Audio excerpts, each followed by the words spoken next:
electric cars are having a moment. The demand for electric vehicles is booming worldwide. Toyota has taken a cautious approach to investing in completely electric vehicles, even though Toyota is an industry leader when it comes to hybrid automobiles. The corporation is not convinced that the production of battery electric vehicles, BEVs, is the sole way to achieve carbon neutrality and produce more environmentally friendly vehicles.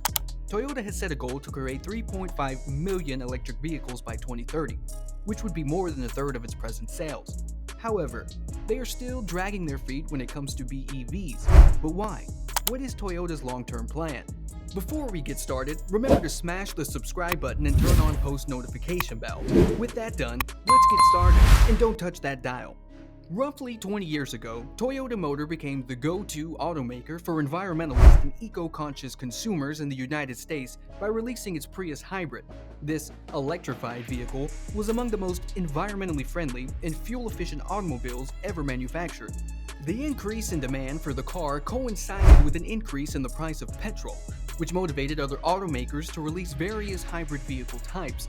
The Toyota Prius lineup, which now included a plug-in hybrid electric model, has consistently ranked among the best fuel-efficient, gas-powered automobiles in the United States. Ironically, the popularity of the Prius and Toyota's reluctance to invest in fully electric vehicles has caused the Japanese manufacturer to lose favor with some of its former, most ardent followers, as the automotive industry moves towards a future powered by batteries. The reality is that hybrid technology, as it exists today, is not environmentally friendly. The Prius hybrid works on a pollution-emitting combustion engine found in any gas-powered car.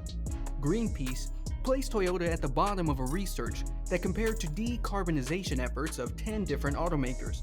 The organization cited delayed development in Toyota's supply chain, as well as sales of zero-emission vehicles, such as EVs, that comprise less than 1% of Toyota's overall sales. In the past few years, numerous automobile manufacturers, including General Motors, Volkswagen, and others, have pledged to invest billions of dollars in developing all-electric vehicles that do not require gas-powered engines like the Prius. On the other hand, Toyota has lagged behind, and the company has only announced similar investments more recently. Toyota also continues to invest in a portfolio of electrified vehicles, which includes anything from conventional hybrids like the Prius to its newly introduced but uninspiring bZ4X electric crossover vehicle.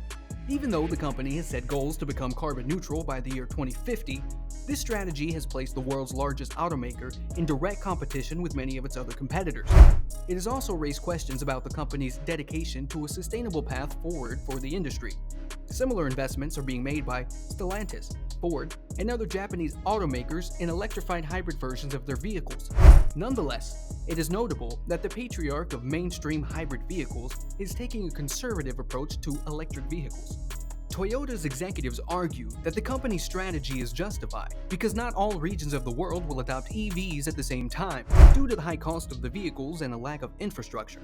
During a virtual meeting with Automotive Press Association, Jack Hollis, Executive Vice President of Sales at Toyota Motor North America, stated that for as much as people want to talk about EVs, the marketplace isn't mature enough and ready enough, at least at the level which Toyota would need to have a mass movement.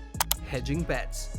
In December 2021, Toyota made public its intentions to invest 4 trillion yen, equivalent to nearly $30 billion at the current exchange rate, in the development of 30 battery-powered electric vehicles by the year 2030. At the same time, it is maintaining its investment in hybrid vehicles, such as the Prius and other possible alternatives to battery-powered automobiles. The business also announced that it would invest up to $5.6 billion in the development of hybrid and all-electric batteries in Japan and the United States to support the objectives that it had previously disclosed. It might seem like a lot, but when compared to companies like GM and Volkswagen, it pales in comparison. For instance, General Motors has said that it intends to sell only zero-emission electric vehicles by the year 2035, and that this will include the Cadillac and Buick brands by 2030. Several automakers have made similar commitments or established goals to increase the percentage of all electric vehicles they sell in North America to at least 50%. When it comes to electric vehicles, Paul Waddy, manager of industry analysts at Auto Pacific, says that Toyota is certainly on the cautious side. However, he acknowledges that this may not necessarily be negative for such a huge automobile manufacturer. He added that he believed they would be hedging their bets. From a global perspective, many markets are progressing at varying rates. The United States is adopting electric vehicles slower than Europe and China, but other markets do not have any infrastructure. It makes sense for a global car maker to take a variety of approaches when it comes to change. Just one solution. The goal of Toyota is to become carbon neutral, and the business feels that producing fully electric vehicles is not the solution, but rather one of the solutions. According to Jim Adler, founding managing director of Toyota Ventures, the venture capital unit of the automobile manufacturer, Toyota will not invest based on the assumption that battery electric vehicles will account for 100% of the market in the far future. He says that it will be a diverse market.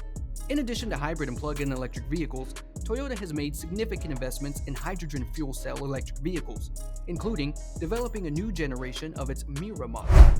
Vehicles that are powered by hydrogen fuel cells function in a manner very similar to those that are powered by batteries, except they are fueled by electricity created from hydrogen and oxygen, with water vapor being the only byproduct. They can be refueled with a nozzle in virtually the same amount of time as conventional petrol and diesel vehicles. According to Hollis, BEVs, fuel cell vehicles, plug-in hybrids, and all of those other reduction techniques are going to happen, and they're all crucial. Nonetheless, fully electric vehicles suffer the same issues as fuel cell vehicles, including high costs, a lack of infrastructure, and a lack of consumer comprehension. Toyota has stated that it is also investigating e-fuels, which are supposed to be climate-neutral fuels that can replace petrol in vehicles. The cost and components. Also, solutions that fall in the middle of the spectrum typically have more affordable price tags. For instance, the base price of the 2022 Toyota Prius Hybrid, which has an EPA rating of up to 56 miles per gallon, is approximately $25,000. That is approximately $17,000 less expensive than the all-electric bZ4X crossover that the automaker offers. The cost of the batteries used in electric vehicles is extremely high. This cost is expected to continue climbing due to inflation and increased demand for the components, such as lithium, cobalt, and nickel, that are required to manufacture the battery cells. According to research conducted by the consulting firm Alix Partners, the cost of raw materials for electric vehicles more than doubled during the pandemic caused by the coronavirus. Because of this, Toyota's hybrid method might be considered somewhat affordable compared to other options. In addition to this, Toyota believes there just aren't enough of these minerals and components to go around. According to experts, for the next 10 years or so, there will be tremendous bottlenecks in lithium supply around the world. Simply take a look at the sheer volume of mines that need to be constructed. The number of refineries that need to be constructed at a time when demand is growing at such a rapid rate is likely to generate a bottleneck in battery-grade nickel, which is also going to cause a shortage. The Metals Company, a startup based in Canada, said that there is a significantly insufficient supply of battery-grade nickel, cobalt, and manganese sulfate to meet the goals set for electric vehicles in the United States by the year 2030. The publicly traded mining company predicts that even if all the forecast nickel sulfate production through 2030 from the United States and countries with which the United States has a free trade agreement was used in the production of electric vehicles, it would supply less than 60% of the EV targets set by automakers during that time frame.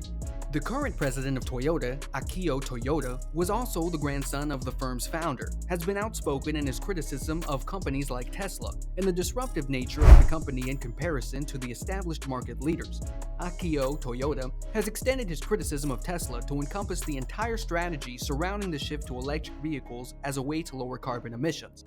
But he is not making an argument on the state of the ecosystem.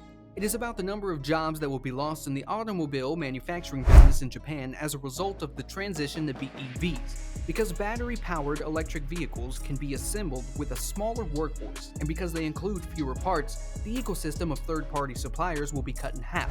There is reason to be concerned that the transition to BEVs could have a significant influence on the labor market. The German automobile manufacturers have been expressing similar worries. German auto labor unions have expressed concerns over this development, and it is one of the reasons attributed to BMW's hiccup in its strategy towards electrification, which has begun so promisingly with the i3. But the rise in sales of BEVs around the world, particularly in Europe and China, has persuaded automakers in Germany and France that this is a bandwagon they have no choice but to jump on for existential reasons, even though it will cost them more money in the short term. What do you think? Is Toyota going in the right direction with its reluctant approach? Please, let us know what you think in the comments section below. That concludes this video. That's all we had in store for you. Thanks a lot for watching the video. Until the next one, peace.